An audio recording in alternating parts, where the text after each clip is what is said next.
Bien, donc, nous nous revoyons pour cette 6e conférence sur le sens, peut-être le contresens, voire même le non-sens de la vie morale. Et la dernière fois, on s'était arrêté un peu à la veille du 27 janvier sur cette espèce de notion de tuer, pas tuer, a-t-on un corps, à quoi sert le corps, comment est-ce que nous existons par rapport à notre propre corps, comment est-ce que nous appréhendons nous-mêmes, enfin, de qui venons-nous, à qui allons-nous, le Pirkei Avot dit, nous sortons d'un sperme fétide, où allons-nous au royaume des vers et de la mort. Là où les choses deviennent beaucoup plus joyeuses, c'est à qui rendons-nous gloire ou grâce, au Saint, béni soit-il, le Créateur du ciel et de la terre, choses visibles et invisibles, ce qui est déjà une perspective à la fois grandiose et relativement invisible. Ce 27 janvier 2016 a donc marqué le 73e anniversaire de ce qu'on ne peut qu'appeler la libération d'Auschwitz-Birkenau, et faut-il le souligner, c'est important, par l'armée rouge. Je reviens là-dessus parce que, curieusement, le président de la République française a appelé à la tolérance, à la vigilance, dans des tweets, puisque tout le monde tweet. Tweet en hébreu, ça se dit tsius, ça veut dire cuit-cuit.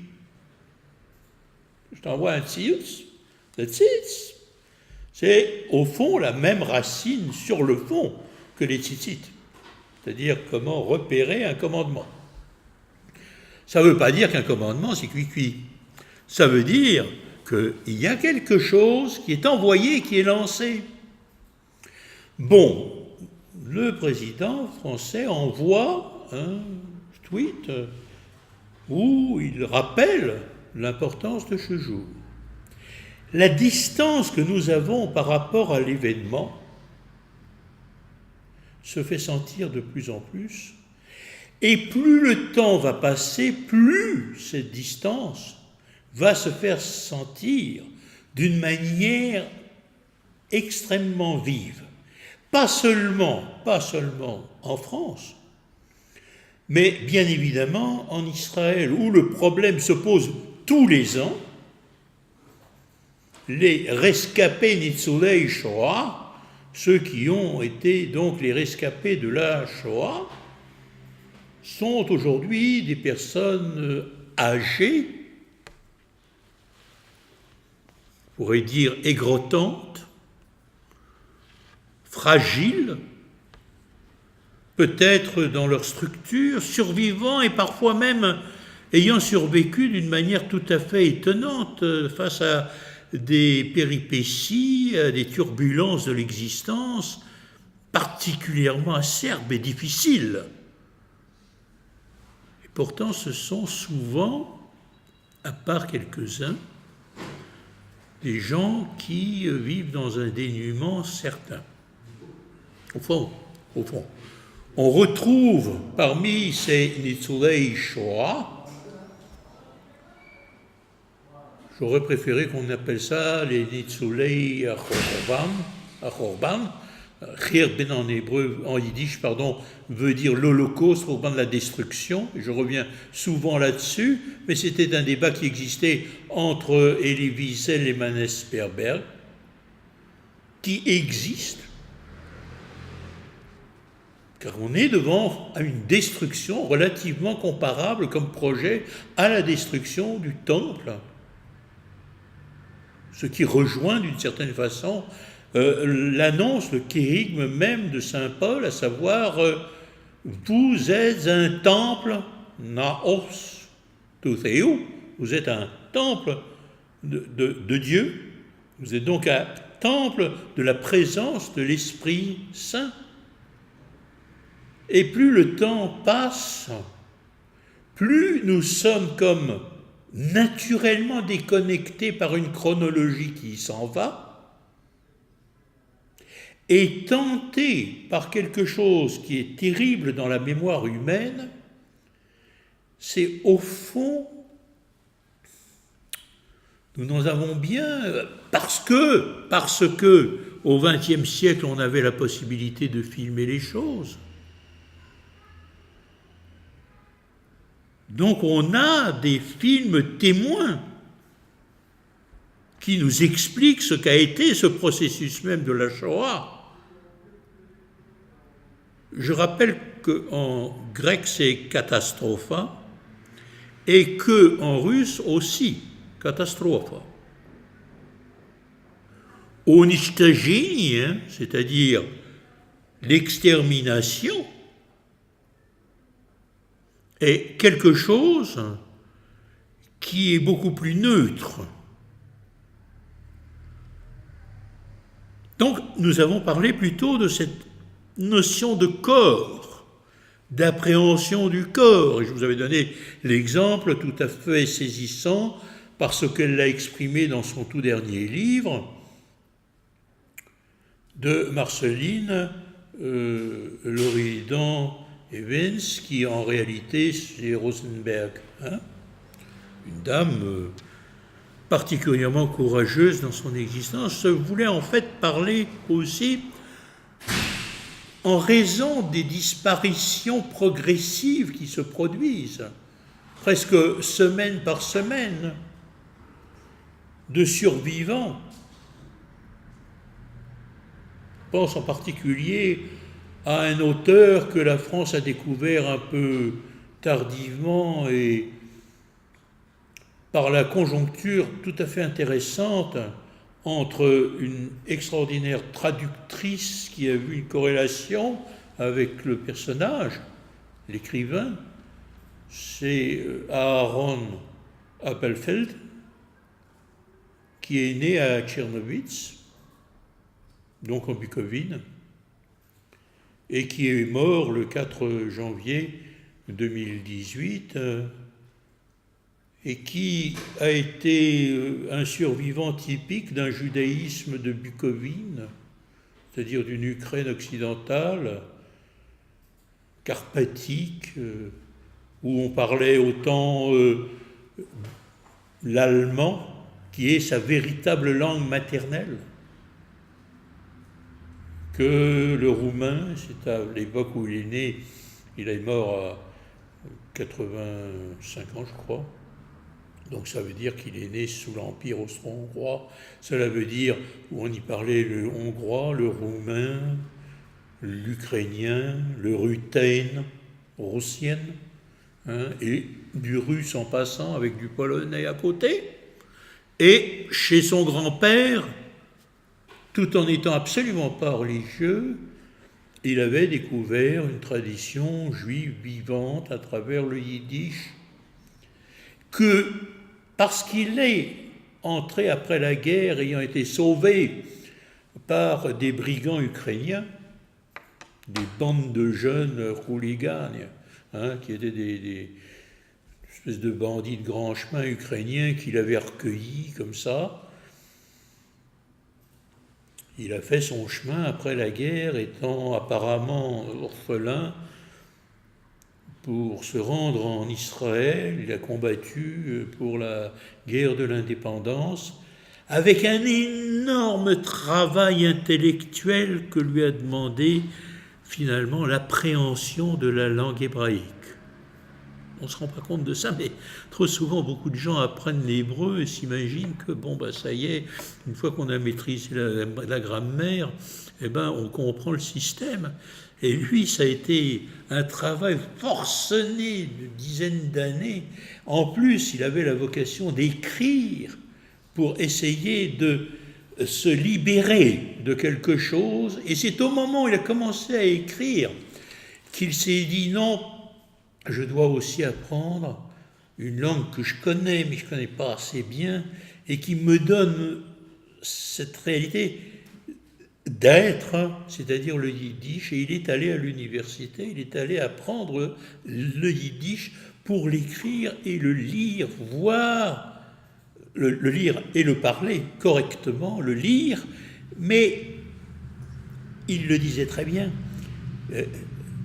l'art consiste à aller de quelque chose qui est universel jusqu'au particulier. Omanut et pratit, c'est-à-dire l'art a besoin d'entrer dans la notion du particulier, c'est-à-dire il devait se retrouver lui-même comme quelqu'un qui non seulement avait pu préserver son corps, mais aussi son âme. Ça, c'est une spécificité extrêmement difficile. Vous avez cité la dernière fois le cas précisément de Marceline, qui explique très bien cette difficulté à appréhender son propre corps. À quel moment on comprend qu'on est dans une réalité de corps? Et à partir de quand est-ce que le corps est vivant et non pas une réalité qui a été complètement obérée, neutralisée, voire achevée sans qu'il y ait eu de mort réelle. Et c'est le problème sur lequel nous étions arrêtés au tout début. C'est-à-dire, nous discutons continuellement de bioéthique, et en particulier avec toutes ces questions de savoir est-ce qu'on peut, est-ce qu'on ne peut pas, jusqu'où peut-on entamer l'existence d'un fœtus, la création d'un être humain au moment où il est engendré, en d'autres termes tout simplement au moment où un homme a mis sa semence dans une femme, l'a fertilisée et ça devient un bébé. Même s'il y a 9 mois à passer dans le ventre de la mère. Y a-t-il à ce moment-là, dès le début de la fécondation, y a-t-il une incapacité à toucher à la vie? C'est une question constante. De même, mais nous n'avions pas touché cette question-là, lorsque quelqu'un est en fin de vie, voire des personnes souffrent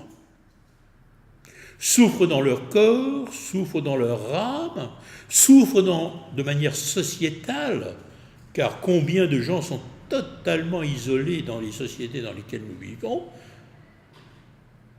Il y a des choses, n'est-ce pas, qui peuvent être beaucoup plus difficiles. Jusqu'à une époque très actuelle, en Israël, c'est impensable que des membres de la communauté copte ou syro-orthodoxe ou arménienne puissent être isolés.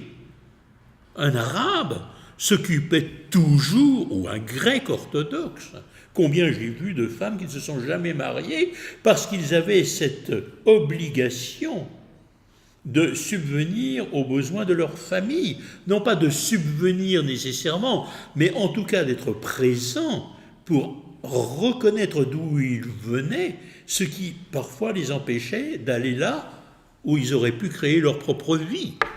C'est parfois dramatique, en particulier pour les femmes qui vivent à Jérusalem. Dans le monde chrétien, je parle.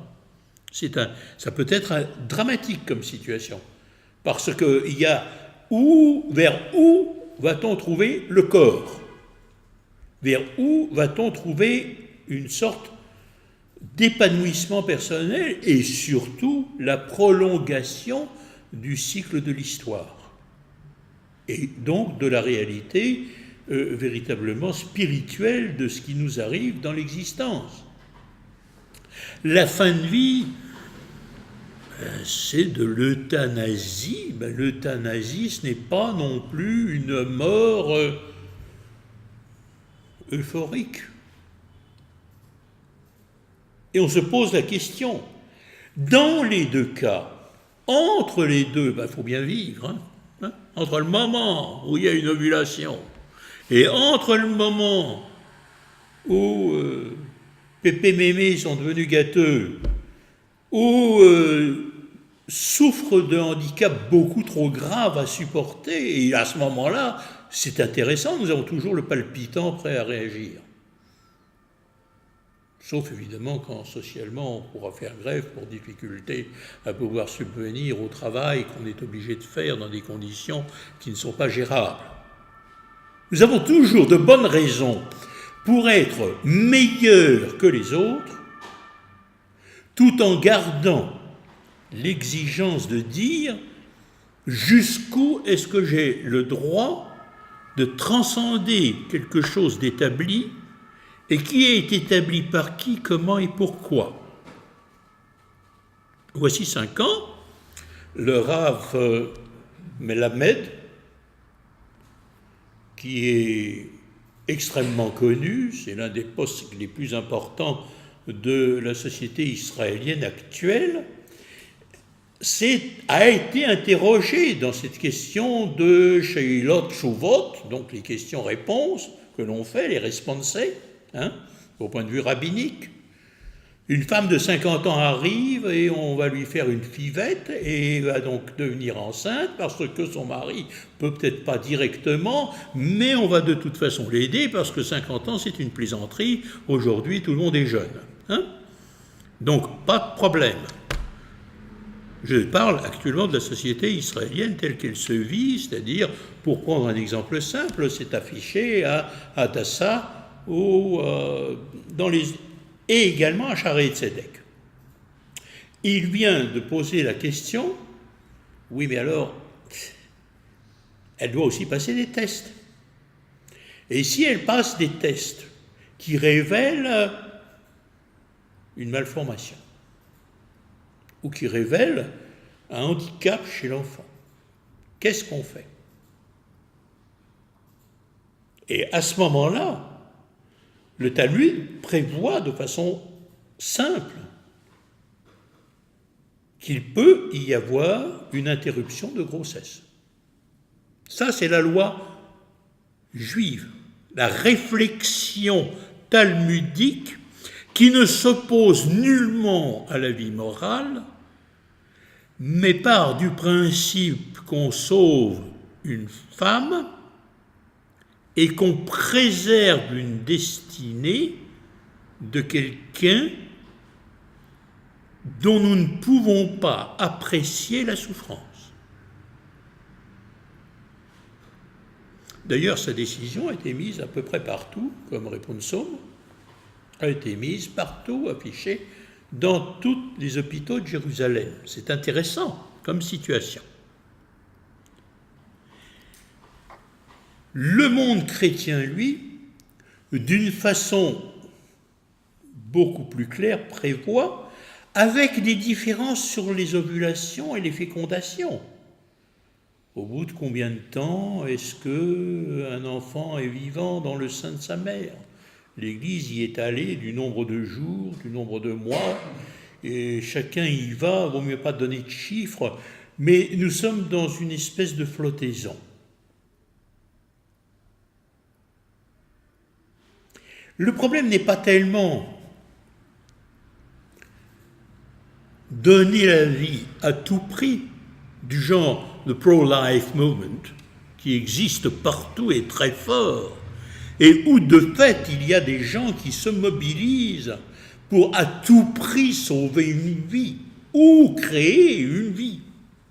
Ça peut donner lieu parfois à des situations de compétition. Prenons un exemple très simple. Quand vous avez 2 populations, une arabe, une juive en Israël, il peut y avoir une telle pression que bien évidemment on va tout faire pour qu'il y ait des bébés, et encore plus de bébés. Et dans le monde musulman, peut-être moins dans le monde chrétien, qui est plus prudent sur ces questions-là au Moyen-Orient, parce que peut-être éduqué davantage à l'européenne, depuis trop longtemps. Je dis trop comme ça, mais je veux dire, il y a eu un impact qui n'est pas... Le monde musulman, lui, est différent. Et puis, dans ce monde juif, où pratiquement, dans les ghettos de la Yiddishkeit, c'est-à-dire du monde de l'Europe de l'Est, eh bien, il fallait 10, 12 enfants. Hein. Ma grand-mère, c'est quand même 1890, elle est partie par 8 enfants. Il n'y en a que 4 qui sont restés vivants. Mais le tri devient naturel. Or, en Israël, les techniques permettent, parce qu'elles sont ultra modernes, d'arriver à corriger, à faire vivre et à tenir compte de ce déploiement. Si bien qu'on voit de plus en plus dans les rues de Jérusalem, comme de Tel Aviv, peut-être moins Tel Aviv, parce que Tel Aviv a une espèce de réputation de open city, c'est-à-dire on fait n'importe quoi, hein. On est dans tout et dans tout. Hein. Donc, il n'y a pas de... Le problème n'est pas... Mais quand même, on voit des gens anti-avortement, contre l'avortement, hein, mais qui sont des missionnaires chrétiens qui se promènent dans les rues. Non pas les chrétiens locaux, qui eux sont plutôt discrets, mais c'est davantage tous les messianiques, tous les évangélistes, toutes sortes de gens, n'est-ce pas, qui sont là pour rappeler cette exigence, n'est-ce pas, d'une vie à tout prix. La loi juive considère que la naissance, elle est double. Elle est une naissance au moment de la fécondation. Il y aura une autre naissance lors de notre décès. C'est un monde qui over, il passe. C'est un monde qui est ivré. C'est un monde, c'est exactement comme quand on pose la question à ce pauvre Jonas, avant qu'il s'en aille dans la baleine, on lui dit « Qui es-tu » hein? Eh bien, je suis Yona à Ivry. Je suis un hébreu, comme on traduit. Mais ça veut dire essentiellement, non pas seulement ça, je traverse. Je traverse sur 2 points. Une rive à l'autre, un espace à l'autre, une existence par rapport à l'autre, et on peut être parfois avalé par un gros poisson. Hein.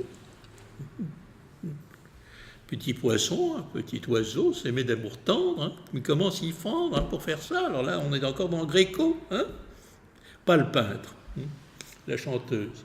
Mais donc, on est là en train de passer de l'un à l'autre et anachnu ovrim, on passe, avro, on est passé, veyavor, on va passer, comme Dieu est passé derrière Moïse.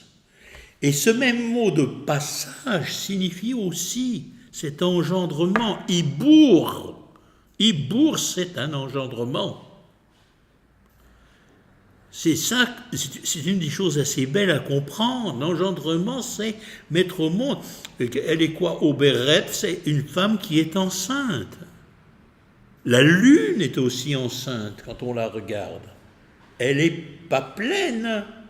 Elle est ouverte, elle est grosse comme une femme enceinte. Et elle va dégrossir. Mais pour montrer qu'il y a des temps et des délais, dans la manière dont nous appréhendons l'histoire, le processus est relativement similaire. On est devant quelque chose qui est assez semblable. D'autant plus que si on prend un petit... Vous avez donné le mot golem. Donc, le golem qui est tissé dans le ventre de sa mère. Comme on a été tissé avec soin, avec précision, comme un ouvrage absolument extraordinaire. C'est quand même quelque chose qui échappe totalement.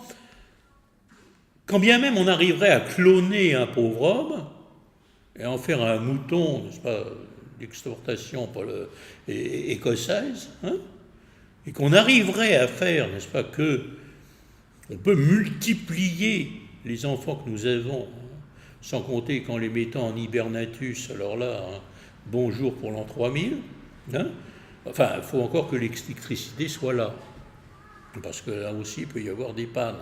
Mais disons que les choses qu'on croit pouvoir être prévue et prévisible, et qu'elle fonctionne jusqu'au bout, ben c'est tout à fait, on se prend à la limite à se dire où est cette surpuissance qui nous permet de dépasser ce qui nous est imposé. Et quand une femme est enceinte, une fois qu'elle met au monde son enfant, c'est la première Pessah. C'est comparable, dans le Talmud, à la fête de Pessah, puisqu'il passe d'un monde antérieur,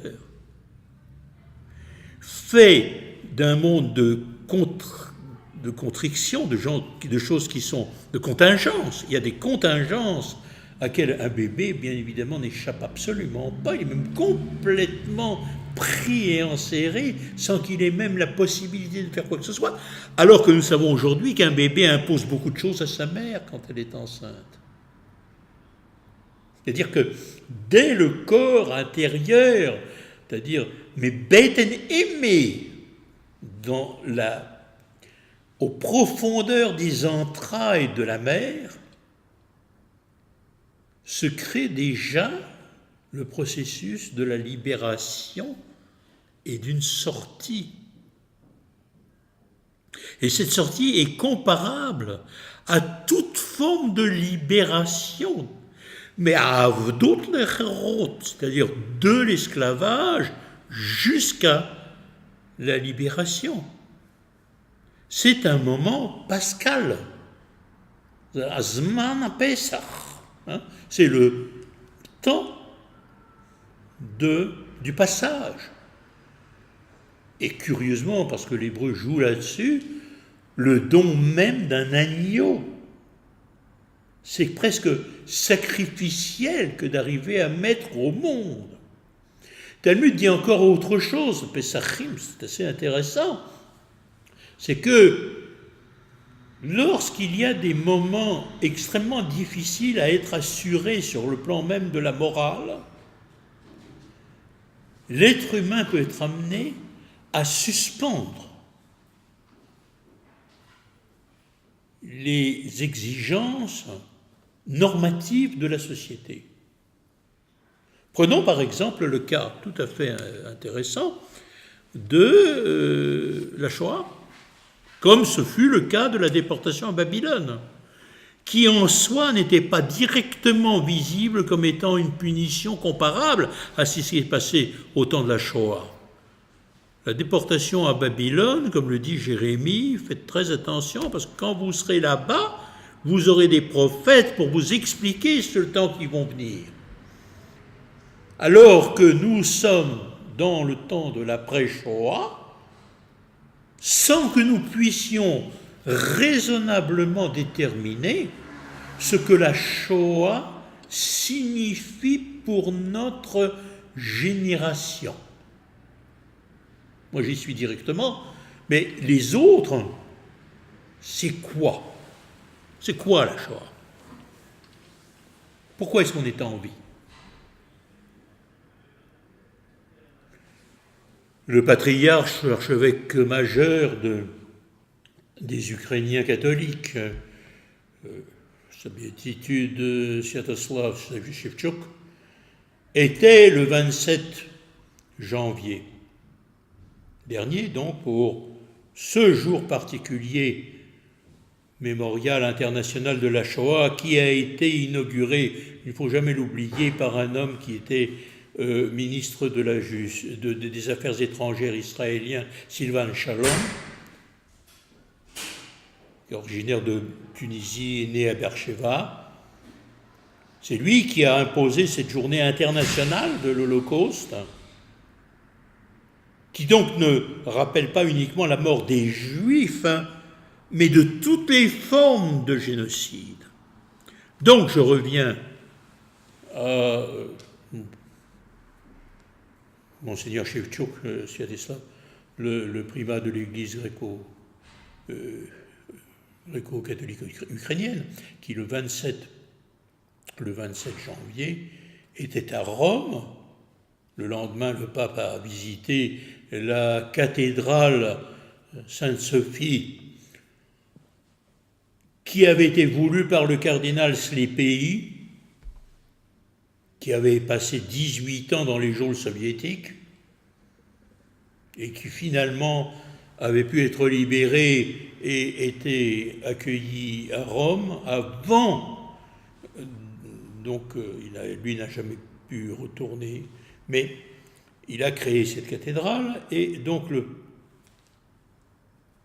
Monseigneur Shevchuk fait mémoire du père Emilian Kovacs, un prêtre qui est mort à Majdanek. Et pendant la célébration, il dit, et il s'interroge, que disait le père Emilian Kovacs, qui est mort en martyr, tué à Majdanek, ayant eu un souci pastoral de venir en aide à la suite de l'oukase, peut-on dire, l'oukase c'est peut-être pas le bon mot, mais l'injonction faite par le métropolite Sheptetski est de sauver le maximum de juifs en Ukraine, ce qui était pour le moins pas évident à l'époque. Et il dit, à Majdanek, les gens le disent, Yabachu Hospoda, je vois, il dit en ukrainien, je vois le Seigneur, je vois Dieu. Et pendant toute la discussion, l'archevêque majeur rappelle cela. Sauf que, dans le même temps, en Ukraine, du côté orthodoxe, les choses n'étaient pas exactement vues de la même façon. Car la lutte était à ce moment-là celle d'une armée rouge. Et ce prêtre meurt à Majdanek, mais Majdanek n'est pas ukrainien. On ne peut pas récupérer quelque chose sur le fait même d'une appartenance. Il y a un typisme humain qui soudainement est déconnecté, qu'on va s'approprier en soi. La même chose, le même jour, à New York. Inauguration d'une exposition internationale parce que c'est le jour de l'Holocauste, sur le martyre de Jasenovac, auquel j'ai participé l'année dernière, à savoir des Serbes, des Juifs, des Roms, ont été assassinés, extirpés. Là encore, nous sommes 73 ans après. Là encore, chacun y va d'une recherche de sa propre cohérence. Mais lorsque je cherche ma propre cohérence, d'où est-ce que je peux tirer un enseignement qui est bien au-delà du typisme dont je vous ai parlé à propos de Aaron Appelfeld? L'être humain est universel, il est typé, mais lorsqu'il est typé, il reste avant tout un être humain, encore faut-il qu'on le prenne pour ce qu'il est véritablement, c'est-à-dire un être humain en rien différent de qui que ce soit. C'est-à-dire que lorsqu'il sort vers la vie, cette vie-là, bien qu'elle soit parfaitement typée, selon les lois mêmes de la foi telle qu'elle a été reçue au Sinaï, aucune différence n'est possible alors que tout vient nous dire le contraire. C'est là le paradoxe. Est-ce que on défend à tout prix une existence humaine et des lois morales. Il n'est pas question de tuer la moindre personne position pro-life. À partir du moment où il y a eu fécondation terminée, il y a la vie. On ne touche pas. Lorsqu'on se rend compte de la destinée humaine qui, par définition, ne fait qu'assassiner. Et le pire, le plus souvent, en justifiant une sorte de fanatisme dans le propos, et pas seulement de fanatisme, mais de conviction intransigeante, qui oscille constamment entre la fameuse bienveillance à laquelle nous assistons tous, en ce moment c'est le mot, mais disons le sens même de la miséricorde, et la nécessité d'être ferme face à des situations qui échappent au discernement humain.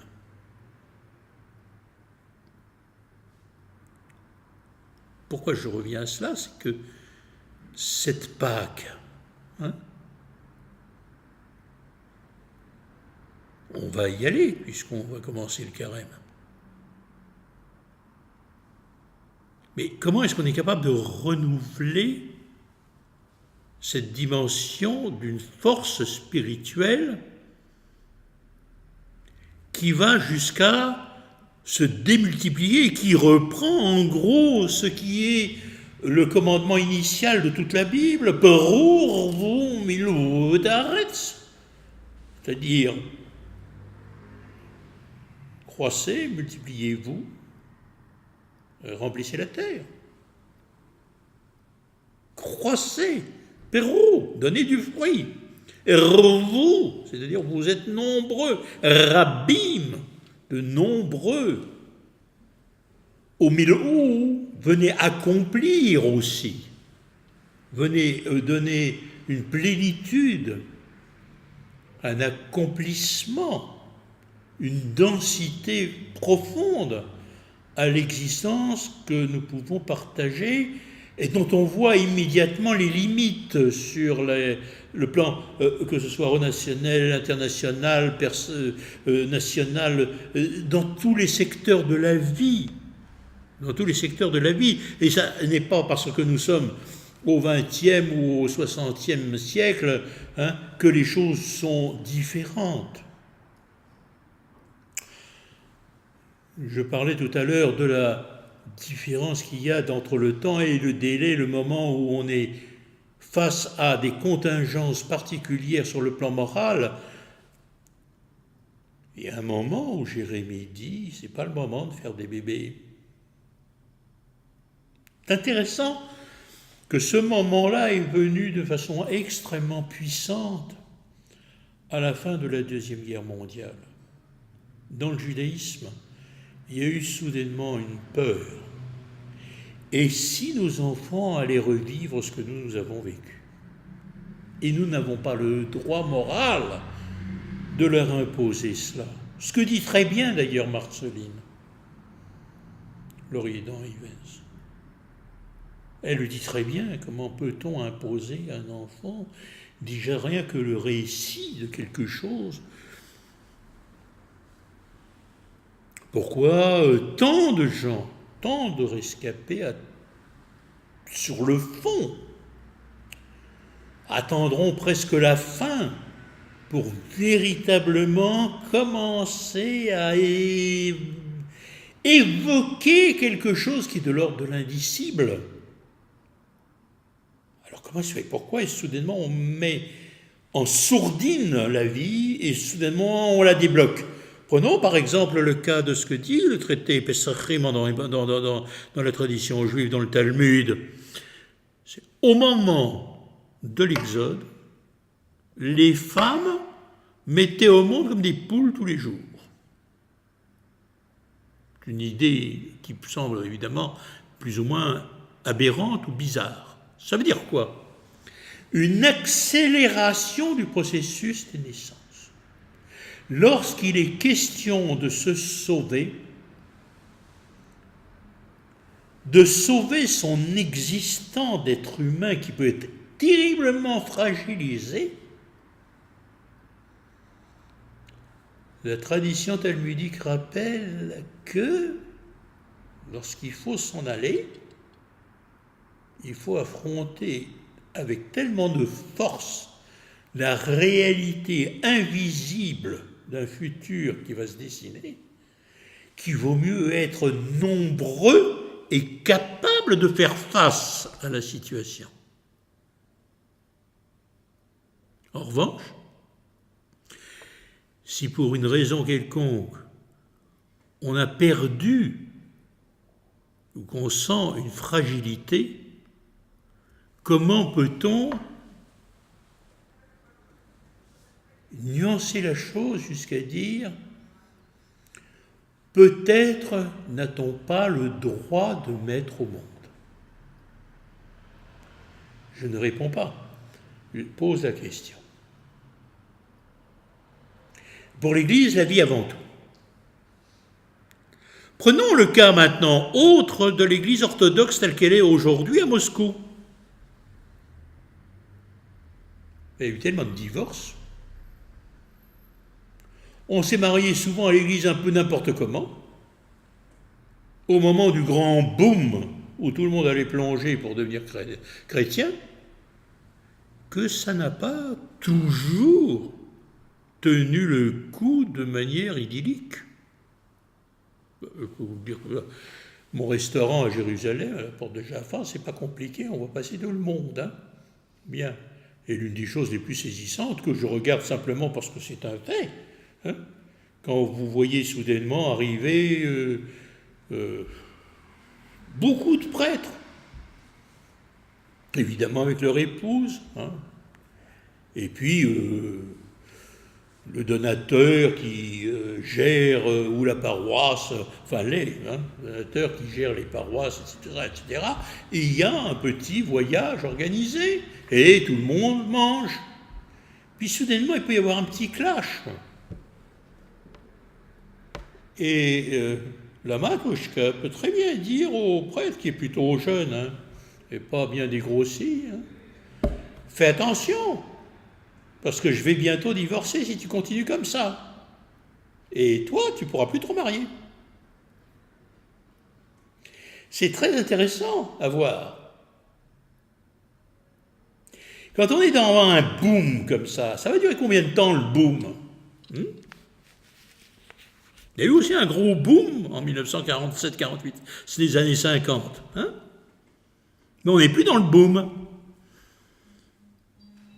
Là, on est dans une espèce de renouveau où, quand on ramène les choses à un tel renouveau, la société aussi a besoin d'enfants.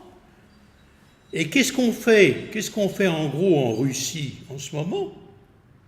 On fait des appels, qui sont magnifiques d'ailleurs, à ce que des familles de prêtres mariés adoptent un maximum d'enfants qui ont été abandonnés. Et ces enfants ont été abandonnés pourquoi ? Parce que certaines femmes ont refusé d'avorter. Elles en ont fait des pauvres airs. J'ai des amis qui sont en train de faire parcourir tous les orphelinats de la Sibérie, prenant même des photos. C'est des reportages à aller voir, ça, dans la Russie actuelle.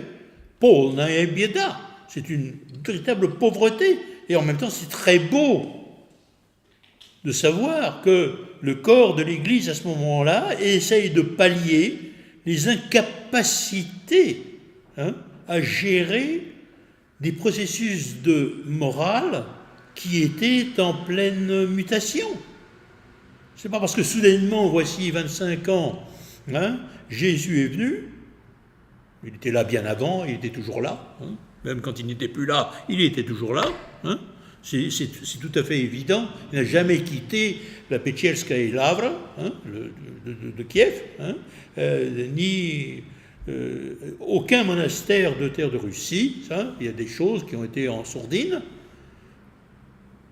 Mais quand soudainement la population est en train de découvrir des normes nouvelles avec des fragilités morales conséquente même de la libération ou d'un héritage qu'il faut pouvoir assumer, où se situe la gestion morale que je réponds avec dignité et décence au commandement même de Dieu et que je ne fais pas le perroquet en disant « Slava тебе, Господи ». Merci Seigneur. Je veux dire, c'est que quand on balayait ce jour du 27 janvier dernier au niveau pratiquement international, alors que par exemple en Israël, on essayait de se demander mais pourquoi la Pologne soudainement s'est retrouvée d'une résistance complète, si bien qu'il n'y avait plus que la résistance polonaise, mais parce que les Polonais qui sont à Auschwitz ne comprennent évidemment pas les habitants d'Auschwitz aujourd'hui et de nombreuses régions polonaises. Comment ils pourraient se débarrasser de quelque chose qui les a marqués à vie?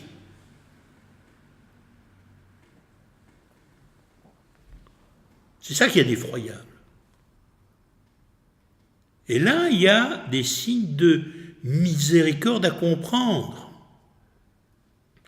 Et théologiquement, on peut à ce moment-là se référer précisément à ce que nous comprenons du mystère de l'Église. Là où est le corps, viendront aussi les vautours. Ça, j'ai toujours parié que cette phrase dans l'Évangile, que ce soit des vautours ou des aigles, enfin bon, les vautours étant une sorte d'aigle, mais qui vous déchiquette un cadavre en moins de deux, et qui correspond par obligation à l'héritage zarathustrin, c'est-à-dire zoroastrien, l'une des formes les plus anciennes du monothéisme du plateau persique. Il y a quelque chose qui fait que le corps peut être effectivement détruit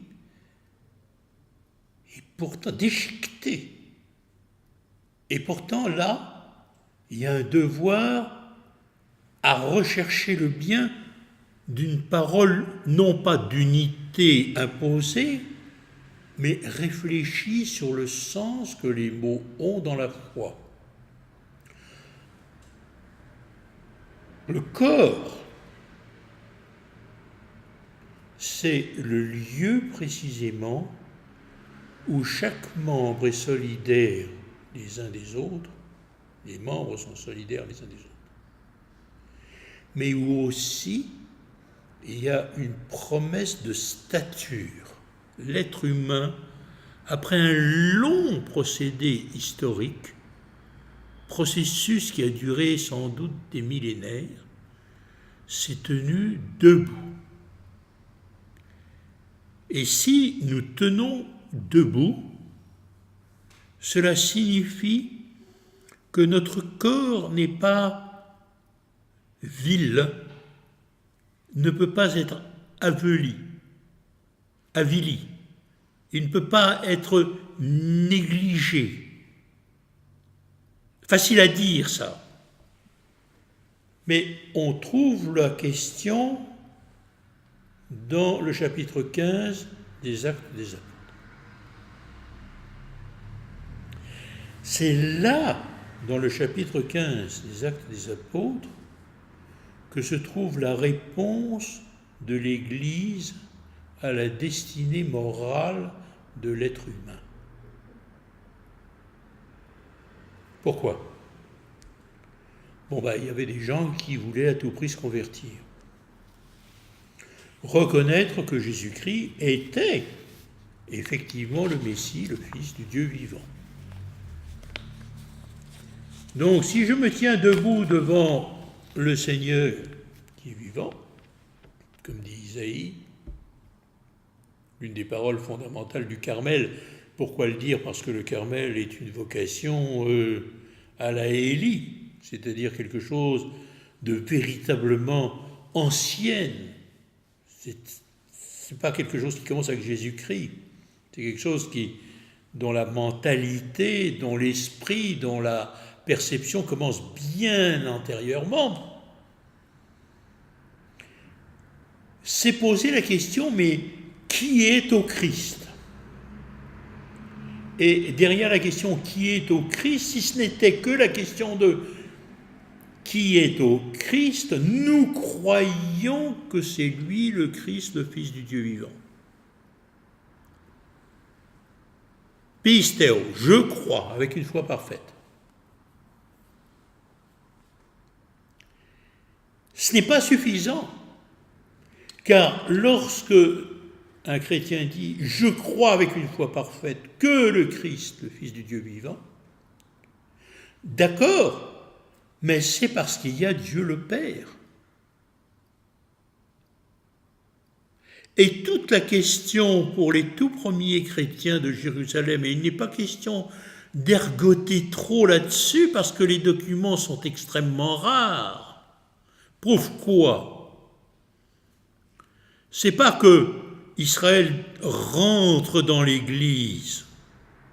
Question, quelque part qu'on contorsionne par l'interrogation de Nicodème, mais comment est-ce que je rentrerai dans le ventre de ma mère?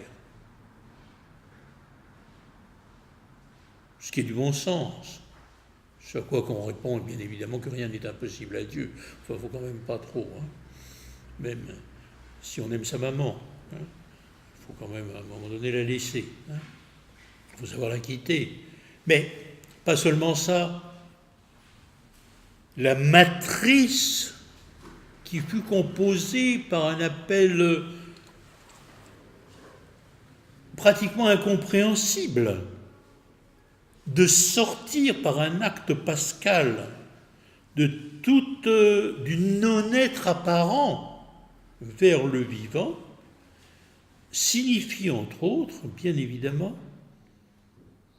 que tout être vivant peut avoir dans son corps, mais dans son esprit, dans sa manière de réfléchir, cette révélation qu'il y a effectivement un Fils unique, le Ben Yachid, il est le Fils, bien, transposé par rapport à la tradition juive entre le peuple Goy Kadosh, le peuple saint, sur la personne qui aurait pu s'appeler Emmanuel, Dieu avec nous, et qui s'appelle Jésus, Yehoshua, ou Yeshua, ou Yeshua. D'ailleurs, les dialectes, comment on les prononçait, là aussi, il ne faut pas fantasmer sur les interdits qui peuvent exister d'une communauté à l'autre. Surtout pas. Mais le chapitre 15 essaye à ce moment-là de résoudre une question. Certains diront, oui, mais on ne vous a jamais demandé de vous circoncire. Oui, bon. Mais les fils de Noé, les Noachides qui rejoignaient la pensée juive, n'étaient pas obligés de se faire circoncire. En revanche, quelle est la décision qui est fondamentale précisément pour la notion de corps? Nous demandons qu'ils observent un certain nombre de règles, et c'est ce qu'écrit Saint Jacques, premier évêque de Jérusalem. Selon la tradition orthodoxe chrétienne, orthodoxe donc de l'Église, frère du Seigneur, selon la chair, et frère de Dieu, c'est son titre. Il est dit de s'abstenir des pollutions des idoles, de toute fornication, d'animaux étranglés et du sang. Uamendeima. Ptikto keto hematos. S'abstenir du sang. Ça veut dire quoi, s'abstenir du sang? Non mais on plaisante, on est où là? 73 ans après Alors, la libération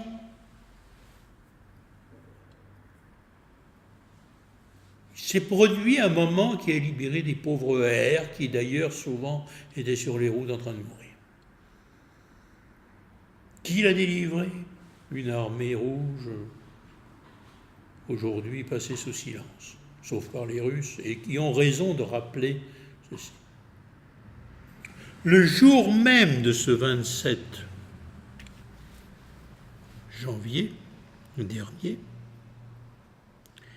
les journaux religieux russes en russe rappelaient que c'était Dien Holokausta, le jour de l'Holocauste,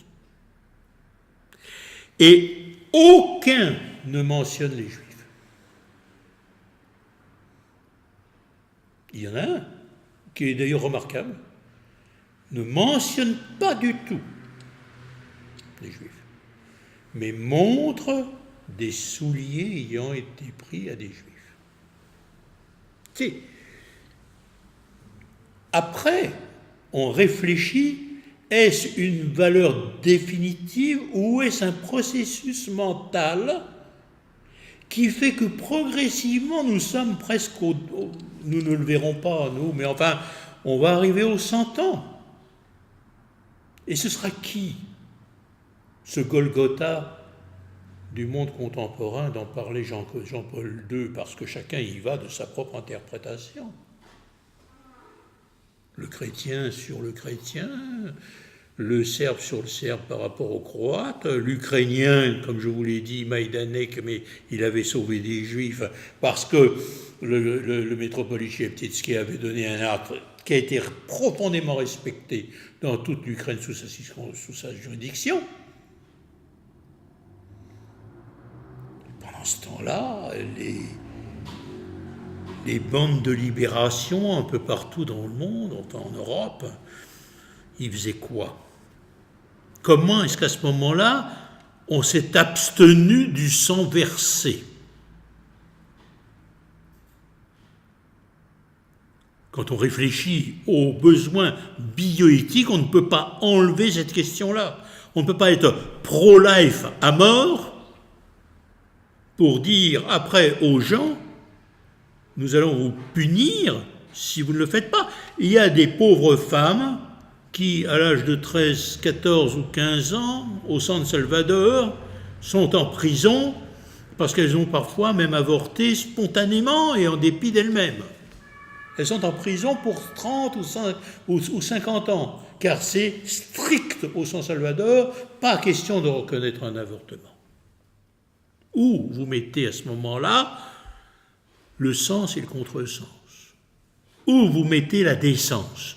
Où vous mettez la vérité de l'être et du corps. D'autant plus que je reviens constamment, après ce petit tour, si vous voulez, de ce qui s'est passé cette année en 2018 dans différents endroits de l'Europe et du Moyen-Orient, en ce jour de l'Holocauste, en tout cas ce jour international de l'Holocauste, où chacun en va à se rappeler de son propre mystère. On ne peut pas devenir égotique dans une situation pareille. Il y a la révélation du corps. Et qu'est-ce qu'écrit Saint Jacques? Abstenez-vous de ceci, abstenez-vous de cela.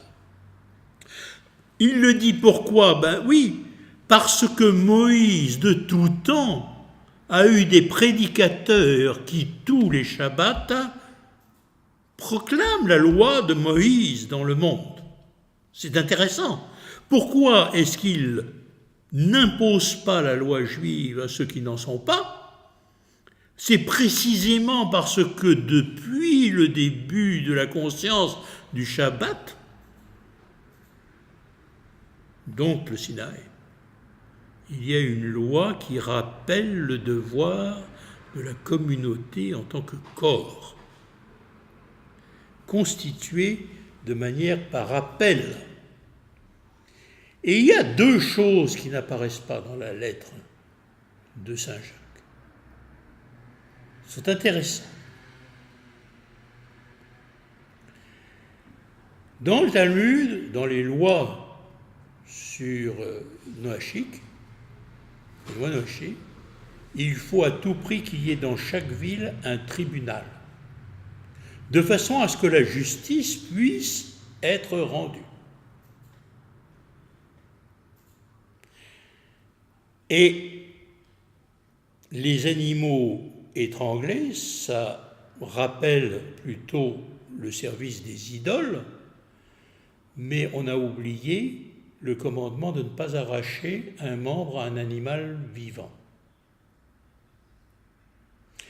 Si Jésus est l'agneau de Dieu, on n'a donc pas sa tunique ayant été préservée,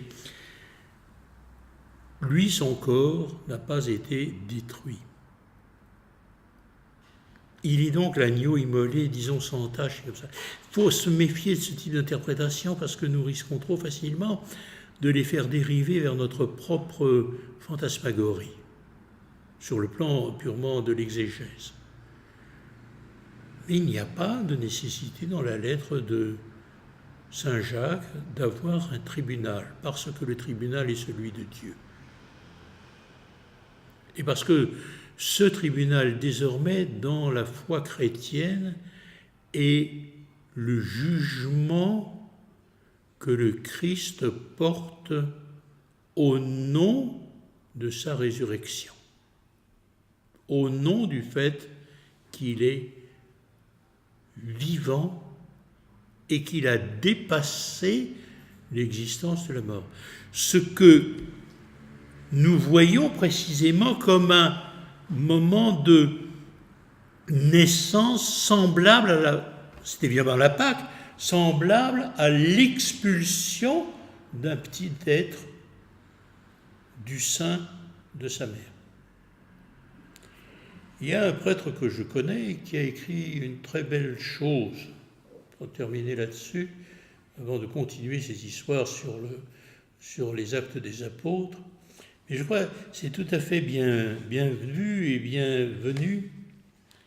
Il cite, je crois, quelqu'un en faisant remarquer « Que craignez-vous véritablement par la vie que vous avez dans la vie, quoi, entre un enfant, un adulte, un vieillard, un chemin qui peut s'arrêter à tout moment, qui s'arrête selon des choses que nous n'arrivons pas à comprendre souvent. Pourquoi être angoissé de ce fait-là et surtout, pourquoi ne pas croire que la vie ne se prolonge pas par la résurrection, même si apparemment les traces de l'être humain, en termes de cadavre, ou en termes de squelette, ou en termes de corps, n'est pas tout à fait attestées. Qu'est-ce que sont devenus les uns et les autres, pas de notre génération, mais pratiquement, du tout premier homme. Et il fait remarquer une chose, enfin, un petit homme, ou de femme, faire attention en ce moment, il faut mieux être clair sur les notions. Un petit de femme, il faut bien très clairement dire les choses, et éviter la confusion des genres. Bien, donc, un petit être humain, on sera peut-être d'accord là-dessus, un petit être humain ayant passé 9 mois dans le ventre de sa mère, pouvait-il savoir sur quoi il allait sortir? Et qu'est-ce qu'il allait voir au moment où il allait sortir? Et ce prêtre a tout à fait raison. Il a tout à fait raison. Lorsque nous sortirons de ce monde-ci, il y a cette même confiance dans l'invisible, et pas seulement l'invisible, l'incompréhensible et l'indicible de ce que nous ne pouvons absolument pas anticiper. On peut se tourner les choses dans tous les sens, nous ne savons rien. Alors on arrêtera peut-être là-dessus. Mais pourquoi, à ce moment-là, est-ce que nous nous comportons de telle manière que lorsqu'il y a des commandements de vie aussi forts, la tentation nous amène à trop de rigueur ou à de perdre les repères les plus normaux d'une vraie humanité. Sauf it.